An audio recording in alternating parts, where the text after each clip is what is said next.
ಏಕೆ ಸ್ವಾಮಿ ಸುಮ್ಮನಾಗಿ ಬಿಟ್ಟಿರಿ? ನಾನು ಕೇಳಿದ್ದು ತಪ್ಪಾಯಿತೆ? ಖಂಡಿತವಾಗಿಯೂ ಇಲ್ಲ. ಆದರೂ ಇದ್ದಕ್ಕಿದ್ದ ಹಾಗೆ ರಾಮನ ಬಗ್ಗೆ ನನ್ನ ಭಾವನೆ ಏನೆಂದು ಹೀಗೆ ಯೋಚಿಸುತ್ತಾ ಕುಳಿತಿರುವುದು ನನಗೆ ಆಶ್ಚರ್ಯವಾಯಿತು. ಅದಕ್ಕೆ ಕಾರಣವೇನೆಂದು ತಿಳಿಯಬಹುದೇ? ಹೇಳುತ್ತೇನೆ ಸ್ವಾಮಿ. ನಾವು 4 ಜನ ಸಹೋದರಿಯರು ಕೂಡಿ ಮಾತನಾಡುತ್ತಿರುವಾಗ ನಮ್ಮ ಅತ್ತೆಯರು ಹೇಳಿದ ಹಿತವಚನಗಳ ಬಗ್ಗೆ ಮಾತನಾಡಿದೆವು.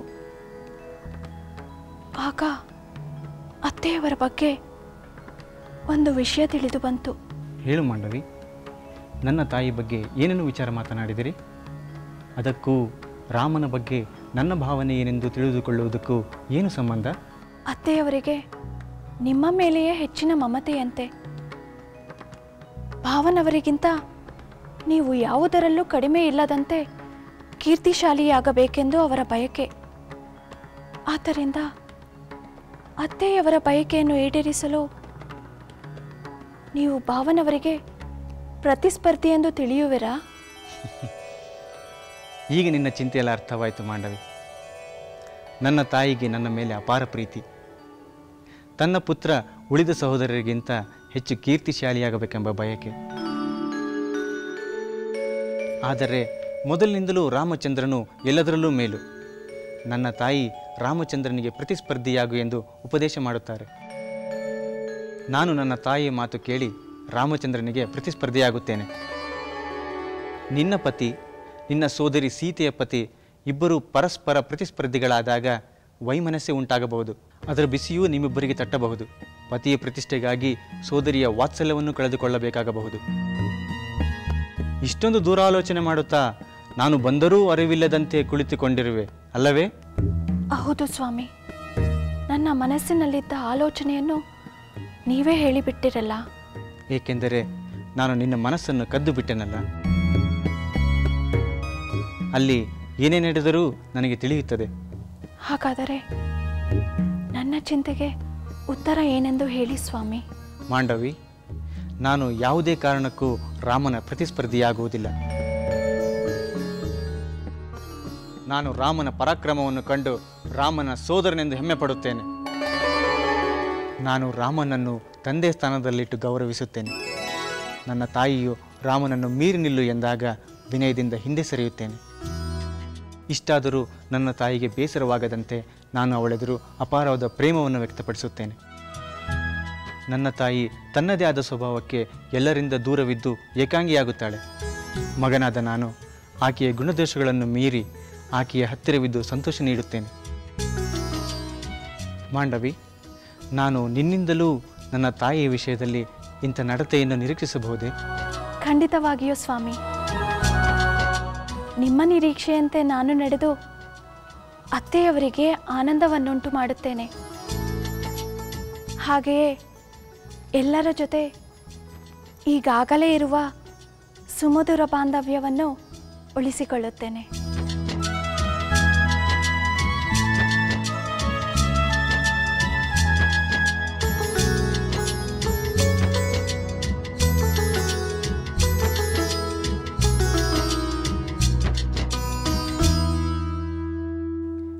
ನನ್ನನ್ನು ಏಕೆ ಇಲ್ಲಿಗೆ ಕರೆದುಕೊಂಡು ಬಂದಿರಿ? ನೀವು ಕೇಳಿದಿರಲ್ಲ ಎಂದು ನನ್ನ ಕಷ್ಟಕ್ಕೆ ಕಾರಣ ಮಹಾರಾಜರು ಎಂದು ಹೇಳಿದೆ. ಅದಕ್ಕೋಸ್ಕರ ನನ್ನನ್ನು ಇಲ್ಲಿಗೆ ಕರೆದುಕೊಂಡು ಬರುವಂಥ ಅಪರಾಧವಾಯಿತೆ. ನನಗೆ ಯಾವ ಶಿಕ್ಷೆ ಕೊಡಿಸಲು ನನ್ನನ್ನು ಇಲ್ಲಿಗೆ ಕರೆದುಕೊಂಡು ಬಂದಿರಿ? ತಾಯಿ, ನಿಮಗೆ ಶಿಕ್ಷೆ ಕೊಡಿಸುವುದು ನನ್ನ ಉದ್ದೇಶವಲ್ಲ. ಇವು ನನ್ನೊಂದಿಗೆ ಹೇಳದ ದುಃಖದ ಕಾರಣವನ್ನು ಪ್ರಭುಗಳ ಬಳಿ ಹೇಳಲೆಂದು ಕರೆದುಕೊಂಡು ಬಂದೆ. ಅಗೋ, ರಾಜಕುಮಾರ ರಾಮಚಂದ್ರ ಪ್ರಭು ಬರುತ್ತಿದ್ದಾರೆ. ನಿನ್ನ ಮನಸ್ಸಿನಲ್ಲಿರುವುದನ್ನು ಅವರ ಬಳಿ ಹೇಳಿಕೊ.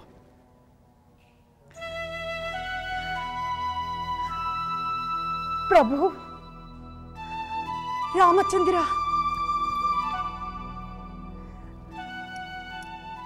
ತಾಯಿ, ತಾವು ಹಿರಿಯರು, ತಮ್ಮಿಂದ ನಾನು ಆಶೀರ್ವಾದವನ್ನು ಪಡೆಯಬೇಕು. ದಯಮಾಡಿ ಆಶೀರ್ವದಿಸಿ. ಅಯ್ಯೋ ಮಹಾನುಭಾವ, ನಿನ್ನದೆಂಥ ಗುಣವಪ್ಪ. ನಾನು ಇನ್ನೆಂದು ನನ್ನ ಕಷ್ಟಕ್ಕೆ ಕಾರಣ ಮಹಾರಾಜರು ಎಂದು ಹೆಸರಿಸುವುದಿಲ್ಲ. ದಯವಿಟ್ಟು ನನ್ನನ್ನು ಕಳಿಸಿಕೊಟ್ಟು ಬಿಡು. ತಾಯಿ, ತಾವು ಚಿಂತಿಸಿದಿರಿ. ತಮಗೆ ಯಾವ ಅಪಾಯವೂ ಆಗುವುದಿಲ್ಲ. ತಾವು ಒಂಟಿಯಾಗಿ ದುಃಖಿಸುವುದಕ್ಕೆ ಕಾರಣವೇನೆಂದು ತಿಳಿಯಲು ಈ ಚಾರನು ತಮ್ಮನ್ನು ಇಲ್ಲಿಗೆ ಕರೆದುಕೊಂಡು ಬಂದ.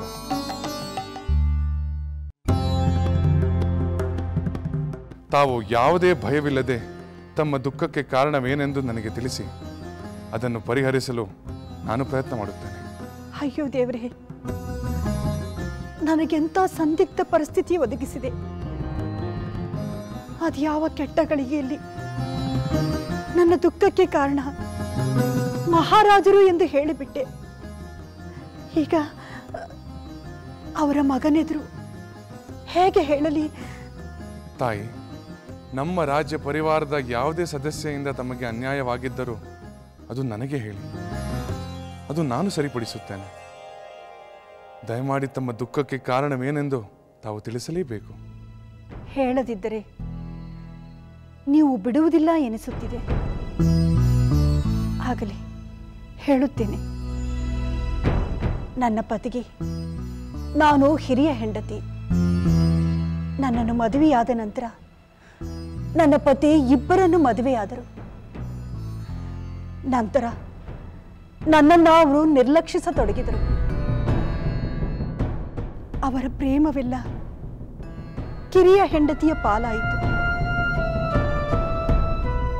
ಆ ಬಗ್ಗೆ ನಾನು ನನ್ನ ಪತಿಯನ್ನು ಪ್ರಶ್ನಿಸಿದಾಗ ನಮ್ಮ ಮಹಾರಾಜರು 3 ವಿವಾಹವಾಗಿಲ್ಲವೇ, ನಾನು 3 ವಿವಾಹವಾಗುವುದರಲ್ಲಿ ತಪ್ಪೇನು ಎಂದರು. ಯಥಾ ರಾಜ ತಥಾ ಪ್ರಜಾ ಅಂತ ತಮ್ಮನ್ನೇ ತಾವು ಸಮರ್ಥಿಸಿಕೊಳ್ಳತೊಡಗಿದರು. ಆಗ ನನಗೆ ಪತಿಯನ್ನು ದೂರಬೇಕು, ಮಹಾರಾಜರನ್ನು ದೂರಬೇಕೋ ಎಂದು ಗೊಂದಲಕ್ಕೊಳಗಾದೆ.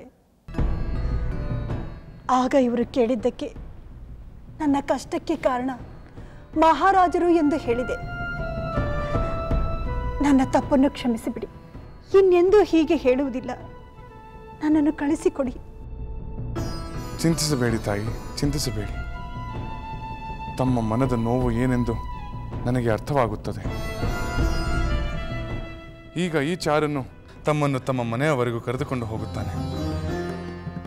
ಈ ಸಮಸ್ಯೆಗೆ ಪರಿಹಾರವನ್ನು ಹುಡುಕಲು ನಾವು ಈಗಲೇ ಮುಂದಾಗುತ್ತೇವೆ. ಚಾರ, ಈ ತಾಯಿಯನ್ನು ಅವರ ನಿವಾಸದವರೆಗೂ ಕರೆದುಕೊಂಡು ಹೋಗು. ಅಪ್ಪಣೆ ಪ್ರಭು. ಬನ್ನಿ ತಾಯಿ.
ಕ್ಷಮಿಸಿ ಸ್ವಾಮಿ, ನಿಮ್ಮ ಆಲೋಚನೆಗೆ ಭಂಗ ಬಾರದಿರಲೆಂದು ಸತ್ತಾಗದಂತೆ ಪ್ರಯತ್ನಿಸಿದೆ.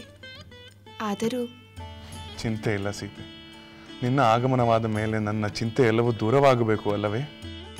ಸ್ವಾಮಿ, ತಮ್ಮ ಚಿಂತೆಯನ್ನು ಪರಿಹರಿಸುವಂಥ ಚಿಂತಾಮಣಿ ನಾನಾಗಲು ಸಾಧ್ಯವೇ? ಏಕೆ ಸಾಧ್ಯವಿಲ್ಲ?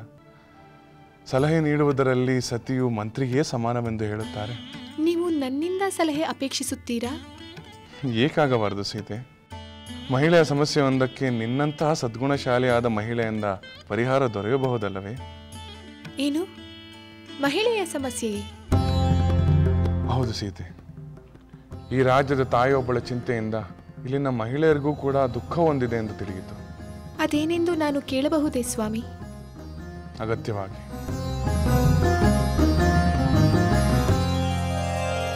ನನ್ನ ಪತಿಗೆ ನಾನು ಹಿರಿಯ ಹೆಂಡತಿ.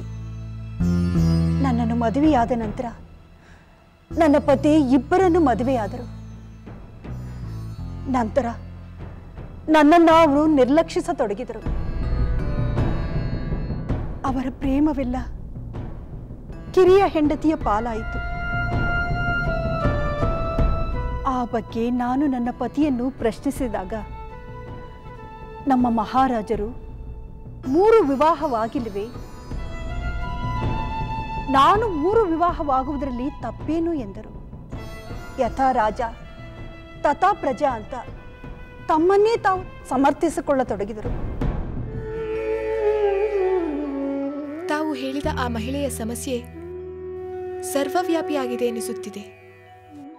ಸರ್ವವ್ಯಾಪಿ ಎಂದರೆ?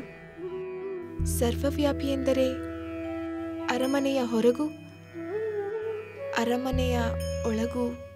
ಅಂದರೆ ನಮ್ಮ ಅರಮನೆಯಲ್ಲೂ ಈ ಸಮಸ್ಯೆ ಇದೆ ಎಂದು ಹೇಳುತ್ತಿರುವೆಯಾ?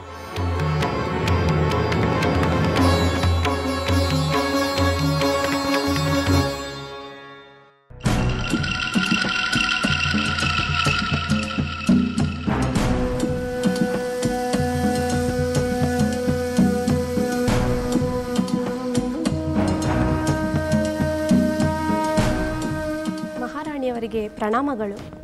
ಮಹಾರಾಣಿಯವರೇ, ಕೈಕೇಯಿ ದೇಶದಿಂದ ತಮ್ಮ ಸಹೋದರರು ಬಂದಿದ್ದಾರೆ. ಏನು? ನನ್ನ ಸಹೋದರ ಯುಧಾಜಿತುವೆ? ಕೂಡಲೇ ಕರೆದುಕೊಂಡು ಬಾ. ಮಂಥರೆ, ನನ್ನ ಸಹೋದರ ಯುಧಾಜಿತುವು ಕೈಕೇಯಿ ದೇಶದಿಂದ ನನ್ನನ್ನು ಕಾಣಲು ಬಂದಿದ್ದಾರೆ. ನಿನ್ನ ಔಷಧೋಪಚಾರಗಳನ್ನು ನಾಳೆ ಮುಂದುವರೆಸು. ಈಗ ತೆರಳು. ಅಪ್ಪಣೆ ಮಹಾರಾಣಿ.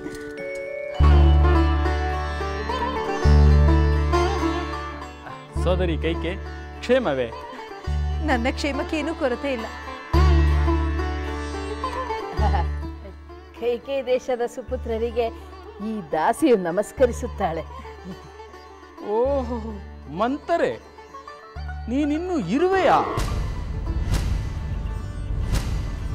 ಸಹೋದರ, ಏಕೆ ಹಾಗೆ ಮಾತನಾಡುತ್ತಿರುವೆ? ನಿನ್ನ ಈ ತಂಗಿ ಆರೋಗ್ಯದಿಂದ ಉತ್ಸಾಹದಿಂದ ಇರಲು ಕಾರಣವೇ ಈ ಮಂಥರೆ. ಇದೋ ನೋಡು, ಈಗ ತಾನೇ ತೈಲವನ್ನು ನನ್ನ ಹಣೆಗೆ ಲೇಪಿಸುತ್ತಾ ನನ್ನ ಶಿರೋಭಾರವನ್ನು ಕಡಿಮೆ ಮಾಡಿದಳು. ನನ್ನ ಆರೋಗ್ಯವನ್ನು ಸುಸ್ಥಿತಿಯಲ್ಲಿಡಲು ಕಾರಣವೇ ಈ ಮಂಥರೆ. ಸೋದರಿ, ಆರೋಗ್ಯವನ್ನು ಸಮಸ್ಥಿತಿಯಲ್ಲಿಟ್ಟರೆ ಸಾಲದು, ಮನಸ್ಸನ್ನು ಕೆಡಿಸದೆ ಸಮಸ್ಥಿತಿಯಲ್ಲಿಡುವುದು ಉತ್ತಮ ತಾನೇ?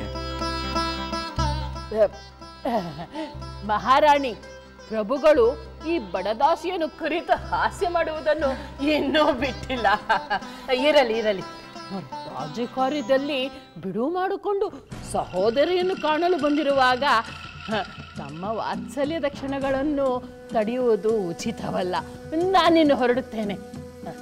ಪ್ರಭುಗಳೇ, ಈ ದಾಸಿಯ ಮೇಲೆ ದಯೆ ಇರಲಿ. ಖಂಡಿತ ಇರುತ್ತದೆ. ಆದರೆ ತಮ್ಮಿಂದ ನನ್ನ ಸೋದರಿಯ ತಲೆಯಲ್ಲಿ ತೈಲದ ಉಪಚಾರಗಳು ಮಾತ್ರ ಹರಿಯಲಿ, ತಮ್ಮ ವಿಚಾರಗಳು ಹರಿಯಬಾರದು. ದೇವರು ಒಳ್ಳೆಯದನ್ನು ಮಾಡಲಿ. ಹೊರಡಿ.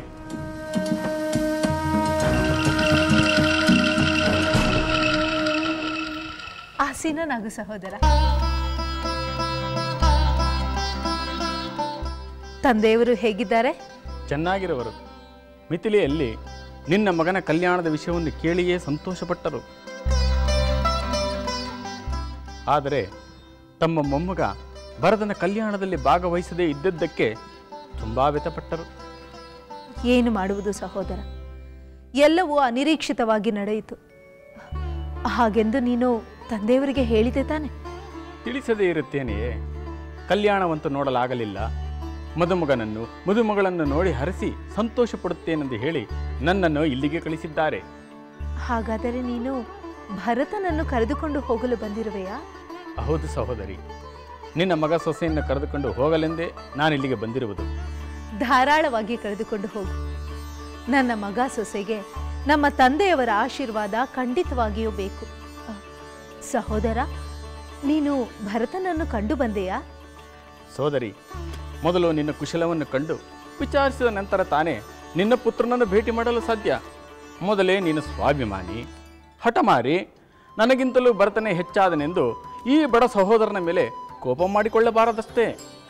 ಸಾಕು ಸಾಕು, ನಿನ್ನ ಸಹೋದರ ವಾತ್ಸಲ್ಯವನ್ನು ನಾನು ನೋಡಿದ್ದೇನೆ. ದೂರದಿಂದ ಬಂದ ಅಣ್ಣನನ್ನು ಬರೀ ಮಾತಿನಲ್ಲಿಯೇ ಉಪಚರಿಸಿ ಕಳಿಸಿದಳೆಂದು ಕೇಕೆಯಿ ದೇಶದಲ್ಲೆಲ್ಲ ಪ್ರಚಾರ ಮಾಡಬೇಡ.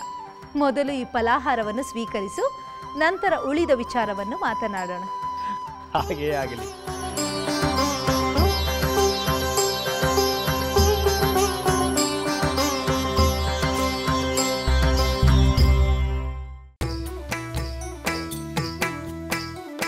ಲಂಕೆಯಲ್ಲಿನ ದುರುಳ ದರ್ಪವು ಸೀತೆ ಸಹನೆಗೆ ಸೋತಿತು. ಅಂಕೆ ಇರದ ಅಸುರ ಕುಲವು ರಾಮ ಬಾಣಕ್ಕೆ ಅಡಗಿತು. ದೂರವಿರಲಿ ಸನಿಹವಿರಲಿ ರಾಮ ಹೃದಯ ನಿವಾಸಿನಿ. ಯುಗವು ಯುಗವು ಸಾಗಲಿ ಅಕಳಂಕ ಪ್ರೇಮ ಪ್ರಬೋಧಿನಿ. ಅಮರ ಗಾಧೆ ಧರಣಿ ಜಾತೆ ಸಾಧ್ವೆ ಸೀತೆ ಸುಚರಿತೆ. ಸಹನ ಶಕ್ತಿ ಪತಿಯ ಭಕ್ತಿ ಲೋಕಮಾನ್ಯ ವಂದಿತೆ.